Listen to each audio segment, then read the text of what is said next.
बिस्मिल्लाहिर्रहमानिर्रहीम। नाज़रीन, मैं हकीम मोहम्मद शहबाज हूँ। आपको हमारे फेसबुक पेज और यूट्यूब चैनल पे खुश आमदीद। तो बात कर लेते हैं थोड़ा दांतों के हवाले से कि दांत गए तो जायका गया, दांत है तो जायका है। तो इस हवाले से मैं अर्ज़ करना चाहूँगा, बाज़ हज़रात के बाज़ पेशेंट के जो दांत होते हैं, दांत जो है काम करना छोड़ जाते हैं, मसूड़ा काम करना छोड़ जाता है, मसूड़ा अलहदा से हो जाता है और दांत अलहदा से हो जाता है। मसूड़े फूलना शुरू हो जाते हैं, मसूड़ों के अंदर जो है पस आ जाती है, पीप आ जाती है, तो इस वजह से दांत जो है दर्द करता है।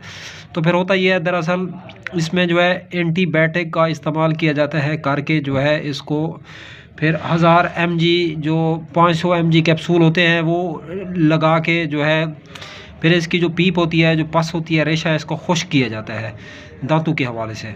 तो कुछ खिलाने की अद्वियात होती हैं, तो कुछ जो है ऊपर मलने की अद्वियात होती हैं, तो उसको इस्तेमाल करते हुए फिर उसका जो रेशा होता है, पस होती है, ये खुश्क हो जाती है। तो फिर जब पस रेशा जो खुश्क होता है तो फिर दांत का दर्द जो है ऐसा ऐसा ख़त्म होना शुरू हो जाता है। तो इस हवाले से मैं अर्ज़ करना चाहूँगा कि वो दरअसल अननेचुरल तरीके से अद्वियात जो है मेडिसिन बनाई जाती हैं, क्योंकि अंग्रेज़ी अद्वियात होती हैं, तो उनके लंबे अरसे तक जो है इस्तेमाल करने से कुछ मैदे के और कुछ जिगर के जो मसाइल हैं वो मंज़र आम पे आ सकते हैं। तो ये आप लोगों के सामने सच्चा मंजन रखा हुआ है, तो सच्चा मंजन का बेहतरीन और ज़बरदस्त अच्छा फ़ीडबैक आता है। इसको अगर आप लोग इस्तेमाल करेंगे, हल्का सा सरसों का तेल जो है हाथ पे रख के और ये मंजन जो है एक तकरीबन 1 ग्राम मंजन डाल के हाथ पे पेस्ट बना के मुंह में रख के ऊपर से ब्रश कर दें या मिसवाक वगैरह कर दें तो सबसे अच्छा है। तो इसका इस्तेमाल करते हुए जो है दांतों की जो अमराज होती हैं, तो काफ़ी सारी बीमारियां इससे जो है ख़त्म होना शुरू हो जाती हैं आहिस्ता आहिस्ता।